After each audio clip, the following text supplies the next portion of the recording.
Hey everybody, what up? All right, so I'm out of this YouTube game. I'm definitely disconnected, and for the first time tonight in at least a year or more, I searched on YouTube programming just to sort of see what the landscape is. And the first video I saw is this coding is not enough anymore, and it's been out for 13 days. It was by Aaron Jack, and he's already got 125,000 views and saying coding is not enough anymore in context of being a programmer or a coder, because that's who would watch them. So that's the title of the video. That's the name of the game with YouTube. Like, you come out with some title and you want people to, you want to draw attention, and that's exactly what this video is about. So, coding not being enough anymore, I would agree. If you don't want to be a software engineer, if you don't want to write code anymore, it's probably not enough. However, watching this video, I don't know anything about Aaron Jack. I honestly don't even know what country he's from. I don't know a thing about him. The only thing I know of him is that he used to advertise pretty heavily on my channel, and his advertisements at the time, to me, it was like, oh, this is some snake oil type stuff, like paying for your social media influence. And that's certainly possible. It's worked for certain people. It seems to be working for him. And there was a couple of people that would reach out and be like, hey, what do you think of this Aaron Jack guy? And the vibe, wasn't good for what he was putting out there a couple of years ago. And one thing I want to set the record straight on is that, like, I honestly, like, I do watch YouTube quite a bit. There's some gems, and it's a lot of trash, but there's some gems out there. And it seems like a lot of influencers think that they can fool people into the amount of, like, attention that they get because of their videos. For instance, my channel over the past 10 years has probably had, it's upwards of 20 plus million. And maybe you're talking about, 50,000 comments or something like that, maybe a little more. But I often watch a video and it's like, yeah, I got hundreds of comments on this, or hundreds of people ask me this question. And unless you're literally getting millions of views per video and probably 50 million views a month or something like that, you're not really getting that many comments. So just want to set the record straight on that. My channel actually peaked at 780,000 views a month, and that was based on a few videos that kind of went viral at the same time. And when I say viral, that's like, low standards, because some viral is like, people will get 10 million in a month or something like that. But that said, 780,000 views a month, you're getting a couple thousand comments, probably somewhere around that. More than you can respond to, but certainly not something like where people are like, hey, I get so many comments on this particular thing. And it's like, no, you don't. Somebody asked you that once or twice and you're making a video about it. All right.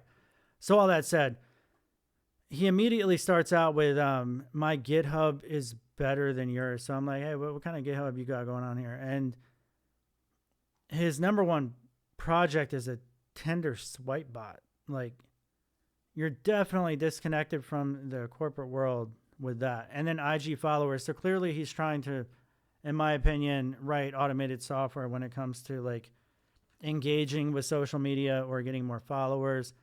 I actually know something about this. And my opinion is that it doesn't actually work. Like, Pinterest used to be a site where you could easily, like, follow people and write bots and follow and change links of the images so that you could go to your, like, affiliate accounts or whatever. It doesn't work though. And I feel like you could never automate your actual presence away. So you have to have something to offer your audience. And Aaron Jack apparently does do that. So he got in the game, it sounds like, from a lot of advertising, but he also makes, good content, good looking dude, gets in front of the camera, and he talks about a lot of things. So number one, though, the GitHub profile, though, is, like, better than yours. This isn't the type of GitHub profile you want when you're trying to find a job, in my opinion. So that is the first thing. Number two, like he said, he's been in the industry for 5 years and he worked in Silicon Valley. So you're not a senior engineer at 5 years. Some places will say that you are. but really you're just, you're good probably with the latest technology at, 5 years. But because you have a senior engineer title, it actually doesn't really mean anything. And in my opinion, 5-year developers are still rather junior for the most part. So he basically also goes in when he's talking through the video about like how learning the latest web framework is a waste of time. And in some ways, like I do agree with that, because like there's too much out there to learn and you will waste a lot of time. But every time you build a project and you're using the latest technology, that's really like the best way to learn, in my opinion. So whether it's a newer framework or an older one, if you're building projects with it, then you're going to continue to build your skills. And that is really what is going to end up setting you apart when you get your opportunity in the field, because there's people that can do it, and then there's people that can't. So whether you're learning the latest thing or you're learning something older, I think as long as you're actually building a large project where you're putting a lot of technology together, you're going to be okay. It doesn't really matter what you're learning.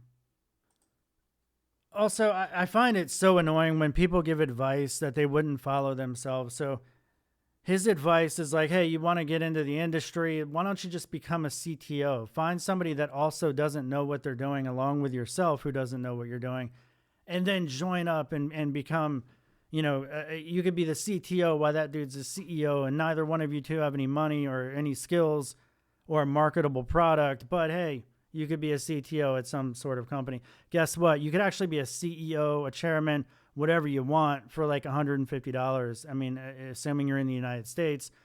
In a lot of other first world countries, you can easily start a company and call yourself whatever you want. So he also talks about combining tech skills with social media. And I got to say, I've been doing YouTube for 10 years, and I've been a software developer for longer than that, much longer. And the YouTube thing has never been more than just a blip on my resume of like, hey, this guy has, some interest in coding. He has a channel. That's cool, blah, blah, blah. It's never about that. So any job I've ever had, any interview, that is just literally a blip on the radar of what your career is and what you can bring to the company. So in my opinion, yes, it's great to have a large social media presence, but to spend a bunch of time doing that to try to get your way or establish your way into a software engineer field is probably a waste of time. And then that also goes into putting yourself out there. So yeah, I mean, what are you going to do? Like, so lately I get a ton of people that will reach out, like complete strangers on LinkedIn, asking me for referrals and I would love to help everybody, but seriously, if there's people I know that I wouldn't even offer a job, and it's much harder for people that I don't know. And honestly, like I don't really have that sort of reach anyway. So I think putting yourself out there when it comes to like just spamming people on LinkedIn or whatever, my only advice on that is like be tactful with that, of who you're contacting, why you're contacting them. I've seen so many occurrences of like not even complete sentences asking for job referrals. You're just wasting your time. Finally, he touches on ChatGPT is basically going to do away with a lot of software engineering jobs. And if you're very junior, yes, that's a possibility. But really, I've said this before in a previous video, it's just going to change the landscape of what it is to be an actual software engineer,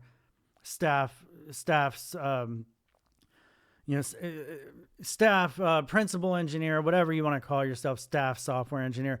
There's all kinds of different roles that we have. And the fact of the matter is, yes, you're going to have to adapt, just like we have to adapt to tools over the last 15, 20 years of writing HTML, CSS, JavaScript. You're going to have to do the same thing with ChatGPT. It's not going to answer all of your questions. It probably never will in your lifetime, because we're just going to get more complicated questions that you have to answer. And there's going to be limits of these tools, just like there's limits now. And that's going to continue to be the case. So yes, you need to use them. You need to know how they work, not necessarily like ChatGPT, but you need to know how to prompt. And we're going to have fields that are like prompt engineers in ChatGPT, but guess what? It's not that much different than Google. There were books written just on Google searching, and there was all types of things, like, 400, 500 page books just on how to effectively search Google, because that's always been our job. So yes, we're going to have to do that a little bit, search GitHub, and we're going to have to use ChatGPT, and we're going to have to know how to prompt it to get good results. But that's really not anything new. So then finally, I just want to sum it up by basically saying where coding is not enough, coding is really all that matters. So how you do that is really up to you. But the more effective you can be in writing code, the more effective you're going to be in this industry. And really, I mean, I wouldn't believe a YouTuber who's not even in the field anymore. But and don't believe me either. I'm not trying to say that, but my opinion is that coding is all that matters.